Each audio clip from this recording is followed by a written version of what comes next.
7주면 끝날 수 있으니 우린 오래 끌지 말고 7주에 확 끝내고 다른 좋은 삶 공부들도 많으니 같이 다 해보자고 말씀하시는 목녀님과 으쌰으쌰하며 확신의 삶을 시작했습니다. 하지만 삼과까지 하고 코로나로 1년을 쉬게 되면서 생각했던 것보다 수료까지의 시간이 길어졌지만 하나님은 그동안도 쉼 없이 제게 일해 주셨습니다. 부족하지만 그 은혜들을 나누려고 합니다. 저는 모태신앙으로 자랐고 가족 없는 호주에서 20살 때부터 유학하며 부끄럽지 않게 살려고 노력했습니다. 겉으로는 학업과 신앙생활에 충실했고 나무랄 때 보이는 삶을 살았지만 저 스스로는 어찌 해결할 수 없는 죄를 안고 무거운 마음을 가지고 살았습니다. 그건 바로 사람들의 인정이었습니다. 예수님과 인격적인 만남을 통해 주님은 제게 사람들에게 인정받는 것을 포기할 수 없어 하는 모습을 말씀하셨고 그것을 어떻게든 해결해 보려고 때때로 나름대로 애썼지만 보여지는 모습에 집중된 또 사람들의 칭찬과 인정에 이미 길들여진 나의 사고와 삶의 패턴이 달라지는 것은 쉽지 않았습니다. 사람들에게 인정받고자 하는 욕구를 채워가려고 계속 무언가를 열심으로 빠르게 행동하고 그 결과로 더 나아 보이는 이미지를 만들어가며 그 인정과 칭찬에 우쭐거리며 살았습니다. 그것이 죄라는 것을 이미 알았음에도 모든 삶에서 결단하며 잘라버리기란 쉽지 않았고 그로 인해 신앙의 여정도 굽이굽이 돌아가는 듯 때때로 턱턱 막히는 듯 했습니다. 자녀가 생기고 아이를 키우며 내 죄들을 나의 세대에서 온전히 제거하여 자녀에게 흘려보내지 않겠다고 다짐하면서 확신의 삶에 임하게 되었습니다. 3단원의 옛 속성과 새로운 속성을 공부하면서 또 말씀 구절들을 묵상하면서 성령님은 내가 가지고 있던 인생의 자랑 이 부분을 깊게 터치하셨습니다. 전에는 그저 죽을 때까지 내가 싸워야 할 것이라고만 여기며 넘겼던 죄의 속성을 성령님의 주권을 인정하면서 그 세력을 완전히 죽이고 죽을 때까지 모습은 있겠으나 힘을 발휘할 수 없는 상태로 만드는 것이 가능하다는 이야기를 목녀님과 나누면서 새롭게 삶의 관점의 변화가 생겼습니다. 성령님과 함께 한다고 생각하며 살았지만 사실 저는 성령님께 마음의 주인 자리를 내어드리지 못하고 제가 주인된 자리에 그대로 앉아 있으면서 성령님이 필요하다고 생각될 때만 묻는 삶을 살았던 것을 돌아보게 하셨습니다.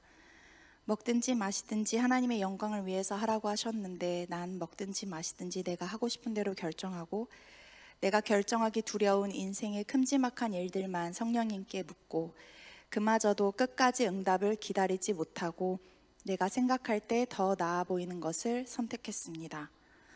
눈앞에 보이는 사람들의 인정은 받으려고 부단히 애를 썼지만 나의 주인 되신 성령님의 인정을 받으려고 애쓰지 못했습니다.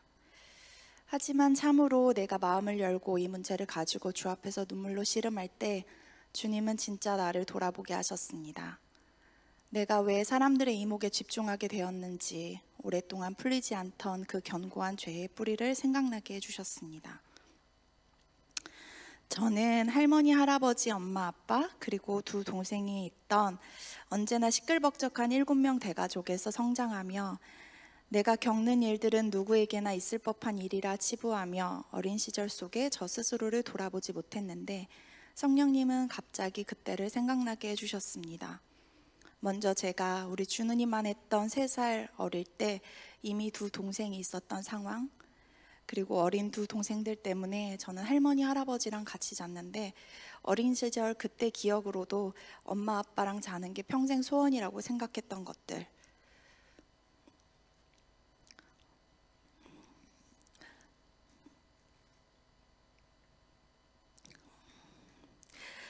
지독한 시집살이에 아이 셋을 키우느라 얘들아 빨리 커라를 입에 다셨던 우리 엄마 사업한다고 밖에서 더 바쁘셨던 아빠 큰아빠들이 다 딸만 낳으셔서 막내 아들이었던 아빠에게서 얻은 막내 남동생이 손녀딸 10명에 얻은 유일한 장손이라 할머니는 남동생을 사랑해 주셨고 여동생은 4살쯤 교통사고가 정말 크게 나서 진짜 죽을 뻔하다가 살아났는데, 그래서 여동생이 뭘 하든 무얼 원하든 가족들의 사랑을 받았던 그런 상황 가운데 저는 참 많은 식구 속에서 자랐지만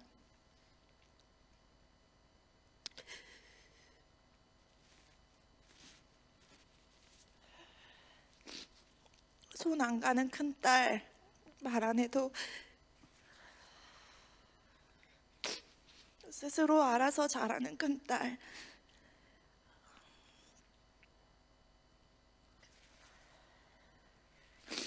그것을 제 인생인 양 입으며 어른들의 인정 속에 살았던 것을 떠올리게 해주셨습니다.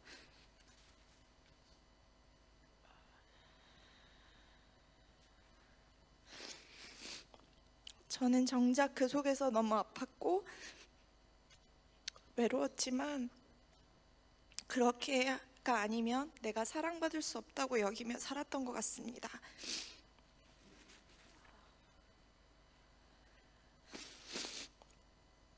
어렸지만 아무 말 못하고 참고 내가 살 길이 그것이냐, 그렇게 인정받고자 하는 욕구를 차곡차곡 채우던 그때를,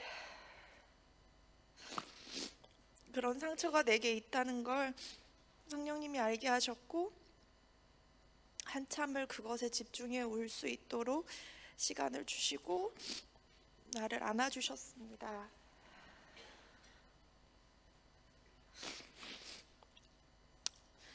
성령님의 만져주심 가운데 확신의 삶을 마친 후 그냥 내 형편과 상황에 맞춰 살던 삶을 벗어나 먼저 성령님의 음성을 묻고 응답을 기대하며 기다리는 삶을 향해 한 걸음씩 나아가고 있습니다. 예전 같았으면 너무 당연하게 사람들의 눈을 의식해서 했던 일조차 의지적으로 잠시 멈추고 나의 주인 대신 성령님께 먼저 여쭈어야 함을 기억합니다. 이제는 턱턱 막히는 것 같은 신앙생활이 아니라 풍성한 은혜 가운데 순적한 신앙생활, 주님과 친밀함 가운데 살 것을 기대합니다. 매 순간 그리스도를 나의 주인으로 모셔드리며 성령님보다 앞서 행동하지 않고 사람들 눈 의식하며 살아가지 않고 성령님과 살아가기를 결단하며 소망합니다. 마지막으로 언제나 사랑의 눈으로 응원하며 바라봐주는 우리 목장 식구들, 마음을 다해 눈물로 기도해 주시는 목자 목녀님, 그리고 저를 자녀 삼아 주시고 오늘도 포기하지 않으시는 나의 하나님께 감사를 드립니다. 하늘 복 많이 받으세요.